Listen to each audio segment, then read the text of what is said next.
এটা পুড়ে গেছে, কোনো সমস্যা নাই। দেখেন এখন এটার মধ্যে কীভাবে সল্ট হয়। প্রথমে গোল করে কেটে নিল, গোল করে কেটে নেওয়ার পরে একটা পেপারের মধ্যে মাপ নিল, ওই মাপ মতো আবার অন্য একটা মনে করেন চামড়ার মধ্যে গোল করে শেপ করে ওইভাবে মাপে কেটে নিল। তারপর ওই মাপ মতো ওই চামড়াটা আবার বসাই দেবে। দেখেন একটা গ্লু লাগাই দিল, গ্লু লাগানোর পরে সুন্দরভাবে দেখেন চায়নারা এইভাবে কঠিন জিনিসগুলো কীভাবে সহজেই সলভ করে ফেলে। দেখেন বন্ধুরা, চায়নাদের মাথায় এত বুদ্ধি কেমনে আসে ভাই। দেখেন প্রথমে একটা গ্লু লাগাই দিল, গ্লু লাগানোর পরে দেখেন আবার একটা গ্লু লাগাই দিল, আবার একটা গ্লু লাগানোর পরে সুন্দরভাবে মাখনের মতো করে দিল।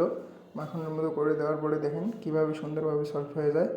একটা জাস্ট স্প্রে করে দেবে, একদম আগে শেপে চলে আসবে ভাই। দেখেন কীভাবে সম্ভব, চায়নাদের মধ্যে এত বুদ্ধি কেমনে আসে ভাই। দেখেন সুন্দরভাবে শেপ করতেছে, তারপর দাগ টেনে নিচ্ছে, দাগ টেনে নিচ্ছে, সুন্দরভাবে দাগ টেনে নিচ্ছে। নেওয়ার পরে দেখেন কীভাবে সলভ করে ফেলে। এখন একটা গ্লু লাগাই দেবে, এখন সুন্দরভাবে গ্লুটা লাগাই দিল, স্প্রে করে দিল। স্প্রে করে দেওয়ার পরে দেখেন কীভাবে সুন্দরভাবে আগের শেপে চলে আসলো। যদি আমার ভিডিওগুলো ভালো লাগে প্লিজ সাবস্ক্রাইব করবেন।